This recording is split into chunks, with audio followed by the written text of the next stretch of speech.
يمكن كثير من الناس تنتظر هاللحظات هي. مرحلة مثلا من 3 سنين ل5 سنين تقريبا فدوا 10 ساعات.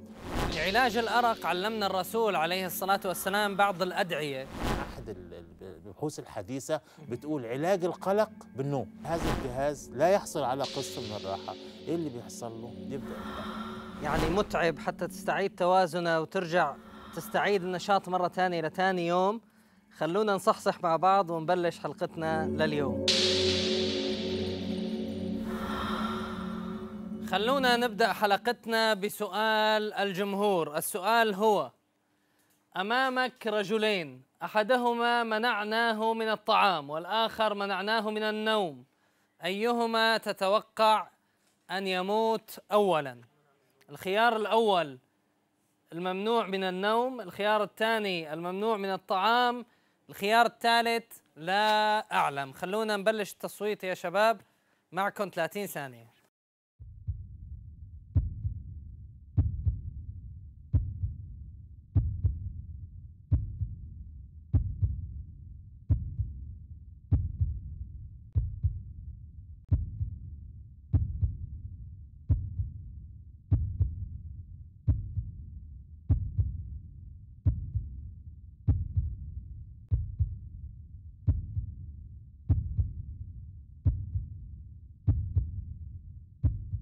خلونا نشوف النتائج مع بعض. الخيار الأول الممنوع من النوم 47%، الخيار الثاني الممنوع من الطعام 48%، الخيار الثالث لا أعلم 5% فقط. طيب، هو الشخص الذي يمنع من النوم يحتاج إلى 10 أيام فقط لكي يموت. 10 أيام بدون نوم تعني الموت، بينما بدون طعام تحتاج إلى 3 أسابيع متواصلة حتى يموت الإنسان بدون طعام. صحيح ما في أي تغير عضوي قد يصيب الإنسان إذا ما نام، لكن يبدأ العقل يفقد التركيز، هذا الإنسان بدأ يفقد التركيز تماما. لذلك لا تستهين أبدا بأنه المنع من النوم هو أحد طرق التعذيب في السجون. بالدول طبعا الدكتاتورية خلينا نسميها تمنع المساجين من النوم.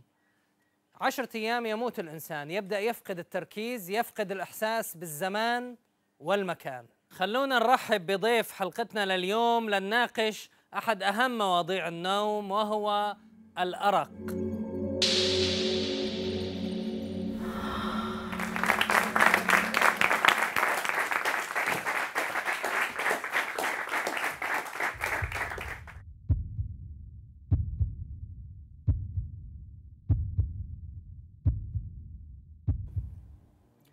دكتور محمود محي الدين سعيد، بروفيسور ورئيس قسم الصحة النفسية، أهلا وسهلا فيك. أهلا وسهلا. دكتور، قبل ما نحكي على الأرق بدي أسألك إنه كم ساعة المفروض الإنسان ينام باليوم؟ هو طبيعي. حسب المرحلة العمرية. يعني كل ما بتقل المرحلة العمرية، يعني في الطفل الصغير خالص بيستغرق النوم كل وقته. لا يستيقظ إلا ل3 حالات: حالات الجوع وحالات البلل وحالات الألم، ده اللي هو الوليد لسه يعني. نعم. وبعد كده تبدأ بقى تزيد، تقل ساعات النوم. يعني في مرحلة مثلا من 3 سنين ل5 سنين تقريبا فدوا 10 ساعات. يدخل في الشباب تبقى 7 ساعات. يعني هو ده المعدل الطبيعي للفرد. 7 ساعات في اليوم. 7 ساعات سواء كان أخذ منها جزء ظهرا أو جزء ليلا. المعدل الطبيعي للفرد يعني يتراوح ما بين 6 إلى 8، يعني بالمتوسط 7 ساعات، ما يزيدش عن كده. طب يعني الكبار في السن؟ الكبار في السن حسب الحالة الصحية. يعني حسب الحالة الصحية، طبيعة الحال. الحالة الصحية في كبر السن، يعني بعد سن ال60 وكده، بيحصل عنده إما نوع من الأرق أو نوع من كثرة النوم نتيجة إحساسه بعدم القدرة على النشاط، أو إحساسه بالإجهاد، أو إحساسه بالتعب، أو تناوله بعض الأدوية. أنت عارف إن في السن الكبيرة بياخدوا أدوية كتيرة جدا جدا، فبتأثر على الجهاز العصبي عشان يريحوا، فبتبص تلاقي إيه، تستغرق ساعات نوم طويلة. أو يحدث أحيانا العكس، ياخد ادويه فيها نوع من التنشيط او كده، فتبص تلاقيه بتقل ساعات نومه، ما بينامش لكن ممكن ينام على فترات متقطعه، يعني ينام ساعه ثم يستيقظ ينام ساعه ثانيه وهكذا، فتبص تلاقي ما عندوش ايه نوع من الاستمراريه في النوم، عشان كده بيعاني من اضطراب النوم. نعم. وده حتى في السن الكبير وسن الشيخوخه هو بيصابوا باضطرابات النوم.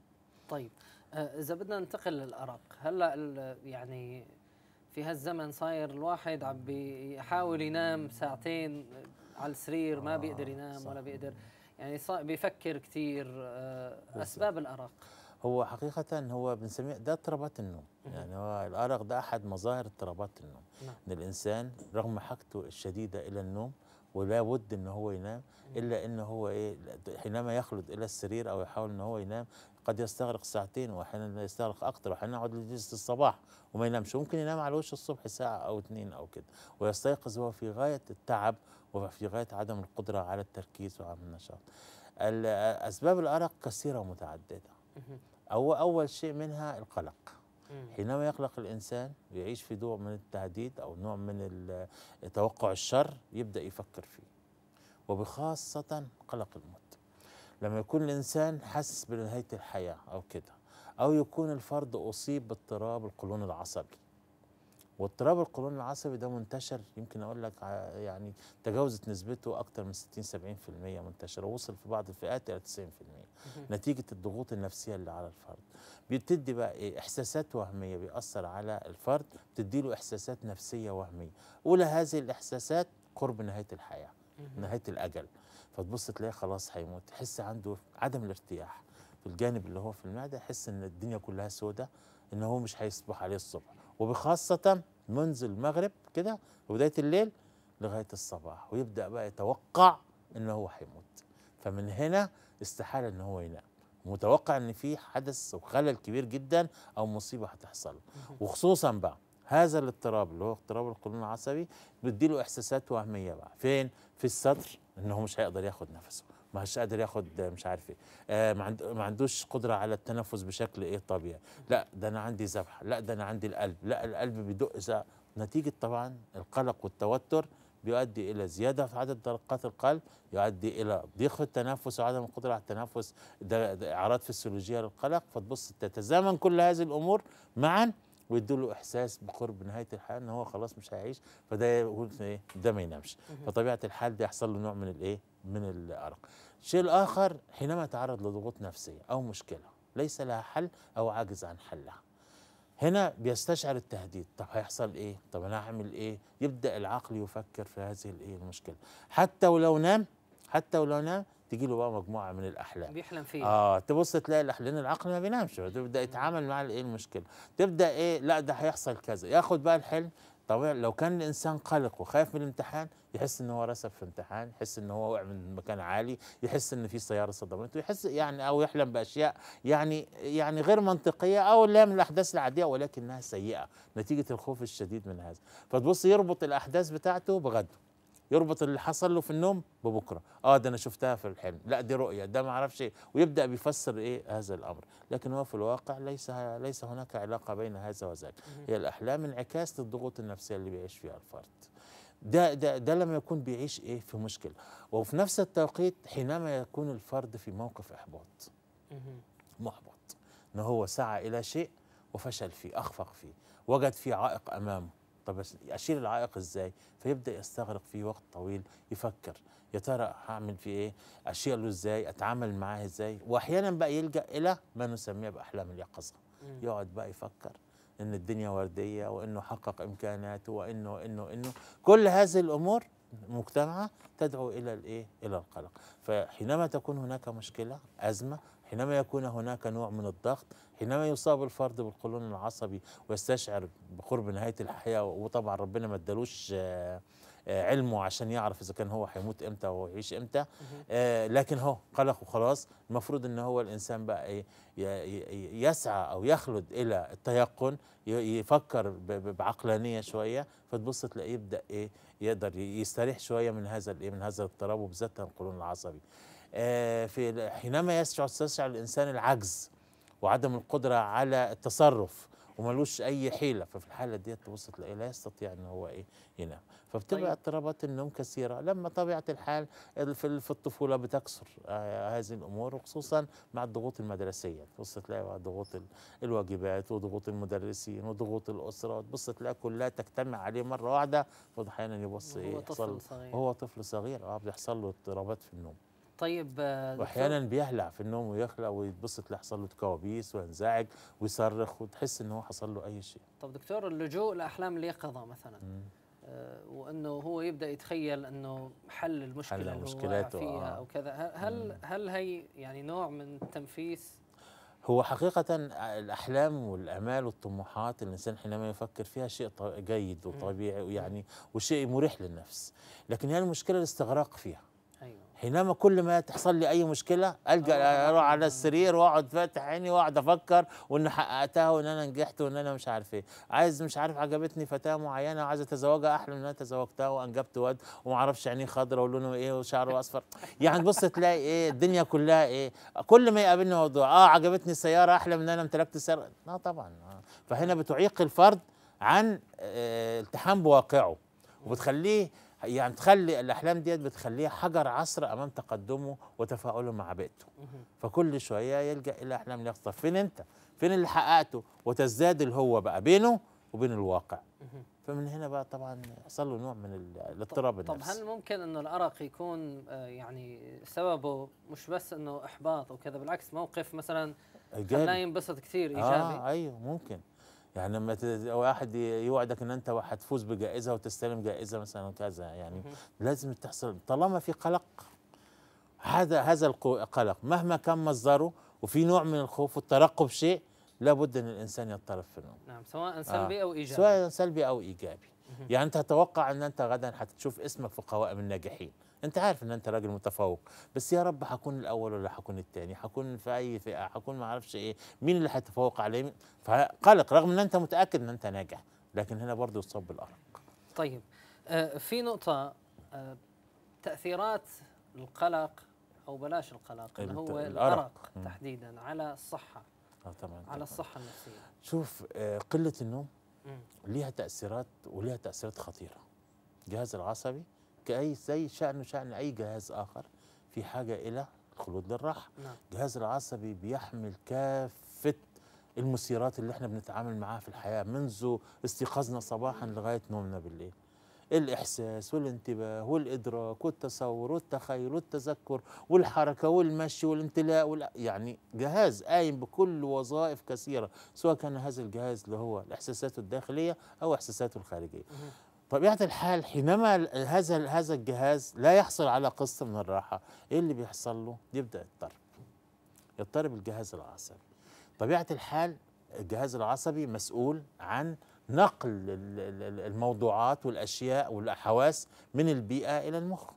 يعني حضرتك احنا بنقول على فلان ده شخص، خلاص. طب انت عرفت انه ازاي شخص؟ مين اللي قال لك ان هو شخص؟ انت نظرت اليه، عضو حاسة الابصار نظر إليه ودى صورة معينة للمخ، قال إن في شكل معين، هذا الشكل شخص ذكر مثلا، يعني خلاص ده بنسميه إحساس. لا يتم الإحساس إلا عن طريق الانتباه. أنت لو الشخص ده مش منتبه استحالة أن أنت تعرفه. فنحن لا نستطيع أن ندرك شيء إلا إذا أحسسنا به وانتبهنا إليه. والانتباه ده بقى انواع، انتباه انتقائي وانتباه اختياري وانتباه تلقائي وانتباه لا ارادي، يعني في حاجات تنتبه بها رغما عنك وهكذا. ويحملها طبعا كل الجهاز طبيعه كل الجهاز العصبي هو اللي بيوصل كل هذه الامور، لذلك هو بحاجه لراحه كبيره. هنا اللي بيحصل ايه بقى؟ حينما يكون الشخص اللي بيحمل الرساله غير قادر على حملها، ايه اللي بيحصل في الرساله؟ بيحصل لها نوع من الخلل، نوع من عدم الوضوح. تبص تلاقي الدنيا تضطرب معه. ممكن الشخص حينما لا يستطيع النوم يتخيل له اشياء وهو اوهام غير موجوده، يحس ان في شخص عدى، يحس ان في اصوات غريبه اللي احنا بنسميها الاحساسات الوهميه. ليه؟ الجهاز العصبي خلاص بدا يضطرب، وبدات الرسائل تضطرب وبدات توصل للمخ بشكل ايه؟ مش كده وبس، ايضا اضطراب في التفكير. لا يستطيع الانسان التفكير، ما عندوش قدره على التركيز. واهم من هذا وذاك قدره على الانتباه. الانتباه ده من أرقى وظائف الجهاز العصبي. ان انت تنتبه للشيء وتتيقظ منه، تنتبه لوجود سياره هتمر بجانبك، تنتبه لطريق، تنتبه لكهرباء، تنتبه لاي مصدر من المصادر اللي هي انت محيطه بك. ان لم تنتبه اليها لازم يتعرض الانسان للخطر. فالنوم يعني شيء خطير وشيء هام جدا جدا، وبخاصة للجهاز العصبي. غير كده أساسا الجسم نفسه، بلاش الجهاز العصبي، الجسم نفسه في حاجة إلى استعادة نشاطه. خلاص، يعني حتى لدرجة إن أحد البحوث الحديثة بتقول علاج القلق بالنوم. طب ازاي ننام؟ ايوه، طب ازاي القلق ينام؟ قالوا يعني احدث الابحاث بتقول انه يبدا يفكر في شيء جميل ايجابي، يتخيل شيء، يعني تخيل ان هو جالس على بحر وموج، او جالس في حديقه غناء، او جالس ما اعرفش في مكان هادي، او ويتخيل هذه الصور ويبدا يفكر فيها. واحنا بنقول احنا ما نبعدش بعيد، لا، انت اقرا قران كريم او اقرا في الانجيل، اقرا بعض الايات وابدا تدبر معانيها، هتبص تلاقي تبدا ايه، خلاص انت هنا عملت نوع من استبعاد مصادر التهديد والقلق الى اشياء تبعث الى الطمانينه والارتياح. طالما حسيت الارتياح يستشعر ياتي النوم. نعم. طيب علاج، انت حضرتك هلا ذكرت انه طريقه مثلا حتى الانسان ينام. العلاج الطويل للارق شو هو؟ العلاج الارق اولا لازم ان انا ارفع مصدر التهديد، مصدر الاحباط. يعني لازم اذا كان في عندي مشكله لابد من حل هذه المشكله، ما سيبهاش هذه المشكله تتفاهم، يعني تتفاقم وتكبر وهكذا وكده.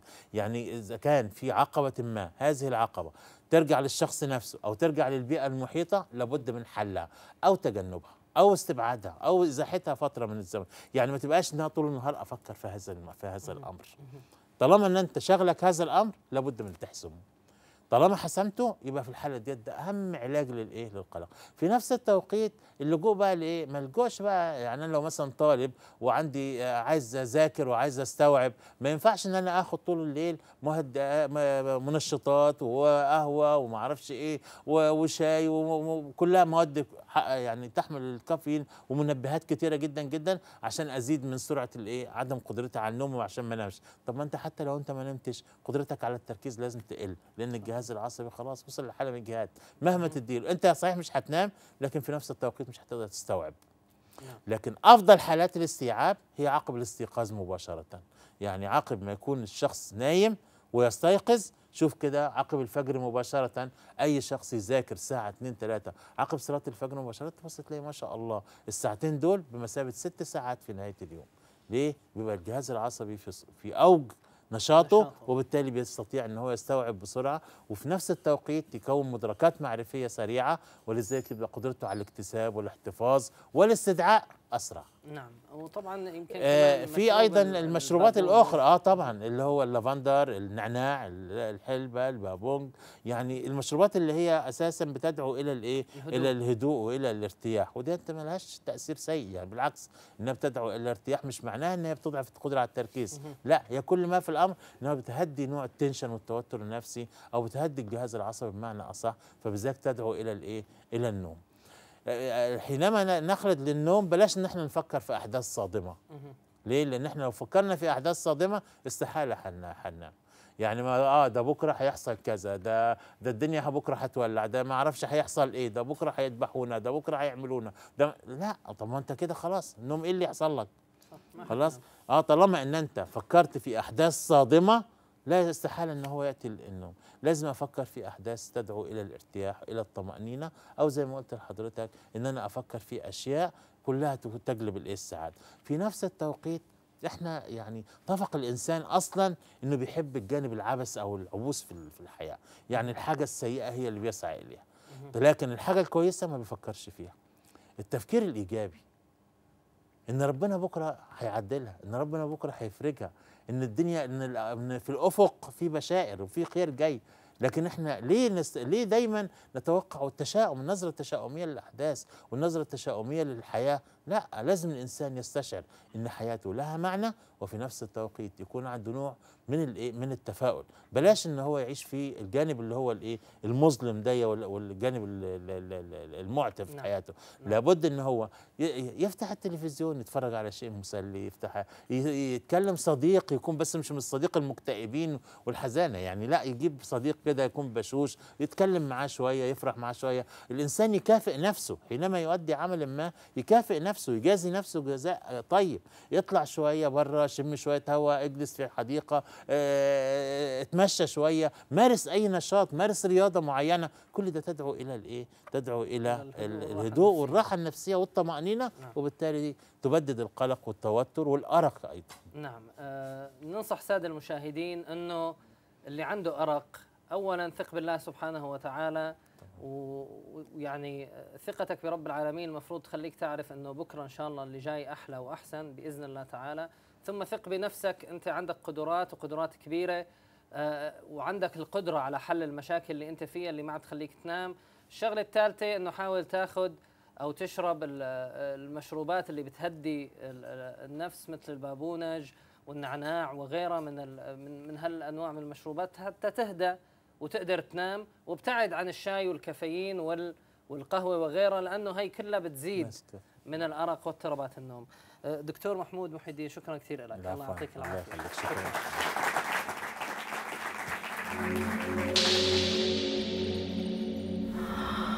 هي بتأثر في الأول لحالات النفسية، وبعد كده لما الحالات النفسية بتزيد عند الإنسان فبتأثر صحيا، وبعد كده مش بالسهل إنها بتختفي من عنده. صحية ونفسية، يعني بحالة الإنسان إذا يكون قلق، والآخر الحاجة يعني بالمادة، يعني نفسية وصحية الاثنين. يعني العصبي ده بيبقى دايما ضغطه مرتفع، والصحية دايما هو الأملاح والأملاح الزيادة ودي الأوعية الدموية وكده. لعلاج الأرق علمنا الرسول عليه الصلاة والسلام بعض الأدعية.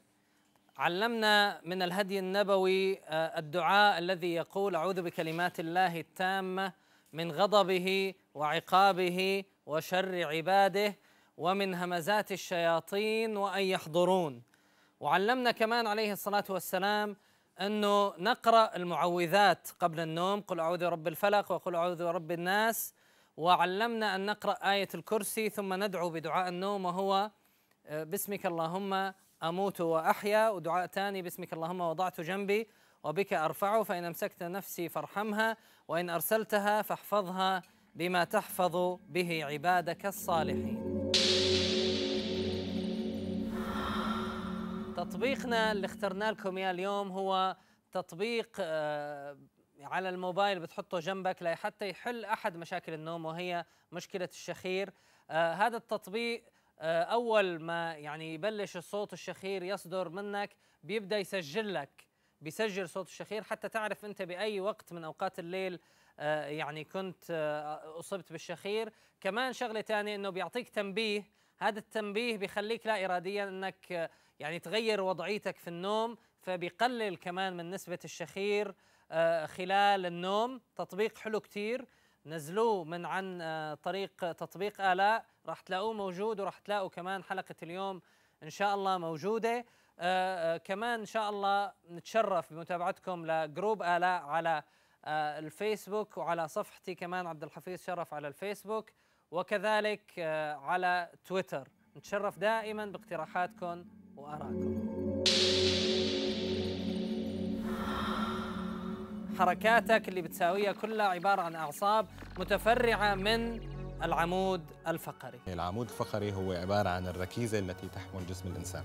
أحيانا كثيرة بيكون الألم مو بالظهر، بيكون في الرجل، لأنه الضعف العضلي لو ما حليت المشكلة الغضروفية حيبقى دائم، لو تحسن المريض حيبقى دائم.